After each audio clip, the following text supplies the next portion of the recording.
Morning, welcome to the new vlog. So मी नेहा आणि आपल्या मराठी यूट्यूब चॅनलमध्ये तुम्हा सर्वांचं खूप खूप स्वागत आहे.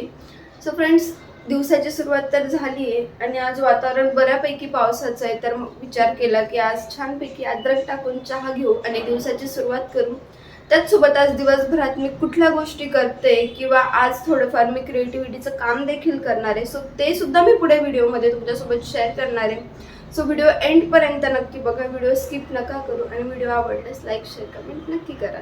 तर झालं असं, काल आरती लावताना माझ्याकडूनच माझा स्वतःचा धक्का लागून ते तेल ओतू गेलं आरतीतच. सो ते थोडं चिकचिक झालं होतं. तर म्हटलं आज व्यवस्थित देवपूजा करताना देव आणि आरती स्वच्छ धुवून घेऊ. त्यानंतर कळसचा तांब्या वगैरे पण धुवायचा होता, पाणी चेंज करायचं होतं. मोस्टली मी शुक्रवारी किंवा मंगळवारी पाणी चेंज करून घेते आणि त्यानंतर मग मी देवपूजा करून घेतली.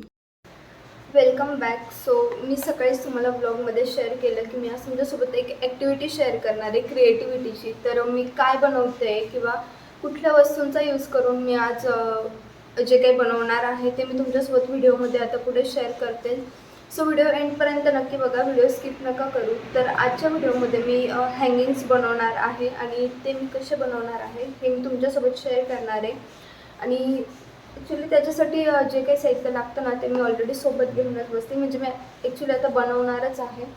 तर त्याच्यासाठी लागणारे आपल्याला रेड कलरचं कार्डशीट पेपर, त्यानंतर ब्रश, सीझर लागेल पेपर कट करायला आणि कुठलाही कलर म्हणजे कुठल्याही टाईपचे तुम्ही कलर यूज करू शकताय. सो मी इथे फेविक्रिलचे कलर हे ॲक्रेलिक कलर आहेत ते यूज करणार आहे. तुम्हाला हवं तर तुम्ही नॉर्मल वॉटर कलर किंवा पोस्टर कलर पण यूज करू शकताय. माझ्याकडे जे अवेलेबल होते ते मी यूज करते, कारण पेपरवर असं काही कन्सर्न नसतं की स्पेसिफिक तेच कलर यूज करायचे.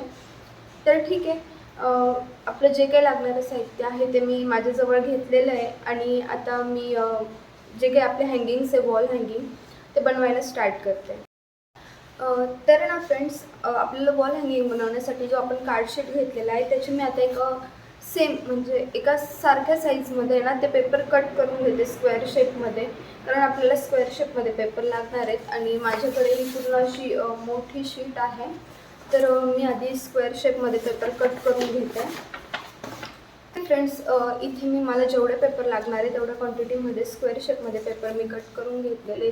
साधारण एवढी काही साईज आहे ती, आणि भरपूर क्वांटिटीमध्ये मी हे पेपर कट केलेले आहेत. साधारण 20 क्वांटिटीमध्ये मी हे सेम साईजचे पेपर कट करून घेतलेले आहेत.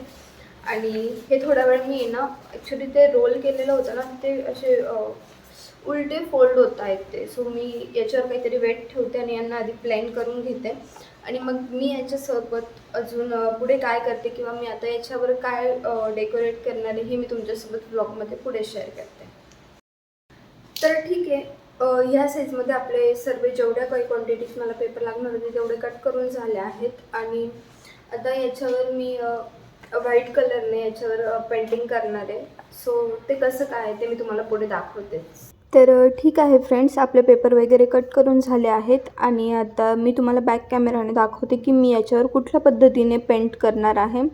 तर मी इथे व्हाईट कलरचाच यूज करणार आहे आणि बॅकग्राऊंडला जे काही आहे तो आपला पेपर रेड कलरमध्ये आहे. सो आपण कॉन्ट्रास्ट आणि बोल्ड वाटेल अशाच टाईपचा कलर आपण याच्यावर यूज करू शकतो. सो मी इथे व्हाईट कलर चूज केला आहे.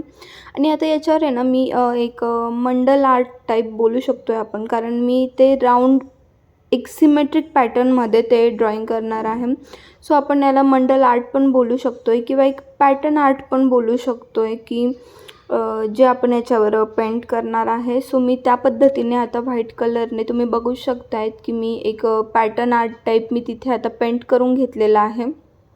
आणि व्हाईट कलर असल्यामुळे ना ते रेड कलरवर ते खूप उठून दिसते आणि ते एक आपलं गालीच्या टाईप किंवा ते एक कार्पेट पॅटर्न टाईप ते खूप छान डिझाईन वाटते अशी. सो ठीक आहे, आता मी ह्याच पद्धतीने अजून पुढे डिझाईन करते आणि तुमच्यासोबत शेअर करते. सो फ्रेंड्स, हे जे पॅटर्न आर्ट आहे ना तर हे प्रॉपर इराण किंवा टर्कीचं आहे, तिकडे याला पर्शियन आर्ट म्हणतात. आणि आत्ता ते आपल्या इंडियामध्ये याचं मंडल आर्ट म्हणून ओळखलं जातं. म्हणजे एक गालीच्या टाईप आपण जे काही ड्रॉइंग्स बनवतो किंवा जे काही आर्ट बनवतो त्याला ते ॲक्च्युली ते ना मंडल आर्ट म्हणजे एक राऊंड सिमेट्रिक पॅटर्नमध्ये असतं ते ड्रॉइंग. आणि छान वाटतं, म्हणजे हे गालीच्या टाईप असतं. सो हे हँगिंग्समध्ये वगैरे पण छान वाटू शकतं आहे. सो मी त्याच पद्धतीने आज आपलं जे हँगिंग आहे त्याला त्याच पद्धतीने बनवण्याचा प्रयत्न करते आहे की एक सिमेट्रिक पॅटर्नने त्याच्यावर डिझाईन करून आणि बॅकग्राऊंडला डार्क आणि जो काही आपला कलर आहे आर्टचा तो व्हाईट ठेवलेला आहे. सो या पद्धतीने आज मी हँगिंग बनवणार आहे आणि तुम्ही बघूच शकता हे पूर्ण पण नाही झालं आहे रेडी अजून, बट हे किती उठून आणि किती अट्रॅक्टिव्ह वाटतं आहे. सो हे हँगिंग तुम्ही तुमच्या घरी नक्की ट्राय करा किंवा तुम्ही गणपतीच्या डेकोरेशनसाठी सुद्धा हे असलं काही यूज करू शकताय. सो ठीक आहे फ्रेंड्स, असं काही हे बनवून झालं आहे माझं आणि आता सेम पॅटर्नमध्ये मला अजून भरपूर बनवायचे आहेत. सो या काही पद्धतीच्या डिझाईनचं आपल्याला हँगिंग बनवायचं आहे. तर ठीक आहे, बघू आज जेवढं कंप्लीट होईल तेवढं बनवेल मी. बाकी मी उद्याच्या ब्लॉगमध्ये दाखवते तुम्हाला कंप्लीट झाल्यावर, किंवा आता होईल तेवढं तुमच्यासोबत शेअर करते. तर ठीक आहे फ्रेंड्स, आता माझ्या हँगिंगसाठी फक्त 3च शीट पेंट करून झालेल्या आहे आणि मला नाही वाटत की त्या आत्ता कंप्लीट होतील. सो मी उद्याच्या ब्लॉगमध्ये तुम्हाला फायनल रिझल्ट दाखवते की आपल्या हँगिंग्स कसे झाले आहेत. तर अशा काही आपल्या 3 हँगिंग्सच्या शीट रेडी आहेत आणि आता ठीक आहे, फायनल लुक मी उद्याच्या व्हिडिओमध्ये तुमच्यासोबत शेअर करते. तो उद्याचा व्हिडिओ नक्की बघा आणि मला कमेंटमध्ये नक्की सांगा. तर ठीक आहे, आता बऱ्यापैकी पसारा पण झाला आहे घरात, तो मी आवरून घेते आणि आपल्या दिवसाच्या बाकीच्या गोष्टी मी पुढे तुमच्यासोबत शेअर करते. Good evening guys. आत्ताच खूप जास्त जोराचा पाऊस येऊन गेला होता, त्याच्यामुळे ना आज बऱ्यापैकी लवकर अंधार झालं होतं. सो विचार केला की चला आता दिवा लावण्याच्या वेळेआधी आपण घरातले जे काही आपले लाईट्स वगैरे आहेत ते लावून देऊ. आणि आज 5:45 झालेले आहेत आणि बऱ्यापैकी अंधार झाला आहे. तर ठीक आहे, असं काहीचं होतं आत्तापर्यंतचा दिवस. बऱ्यापैकी क्रिएटिव्हिटीमुळे बराचसा पसारा झाला होता घरात, सो तो आवरून घेतला मी. आणि कुठली गोष्ट करायची म्हटली तर घरात थोडाफार पसारा होतच असतो आणि स्पेशली ज्यावेळी आपण क्रिएटिव्हिटीचं काही करतो तर त्यावेळी बऱ्यापैकी काहीतरी आर्ट्स अँड क्राफ्ट्सचं बऱ्यापैकी असतं, ते पेपर्स कटिंग वगैरे हे ते, तर पसारा होतोच. तर ते आवरलं. त्यानंतर थोडा वेळ रेस्ट केला मी.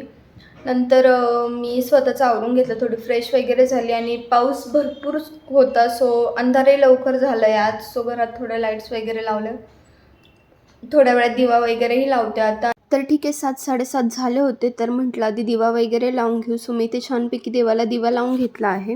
ठीक आहे, तर आजचा व्लॉग मी इथेच एंड करते. जर व्हिडिओ आवडला असेल तर व्हिडिओला लाईक, शेअर, कमेंट नक्की करा आणि चॅनलवर नवीन असाल तर चॅनलला सबस्क्राईब करायला विसरू नका. आणि हो, आपल्या हँगिंग्सचे अपडेट्स मी नेक्स्ट व्हिडिओमध्ये देणार आहे. सो नेक्स्ट व्हिडिओ पण नक्की बघा. Thank you so much for watching.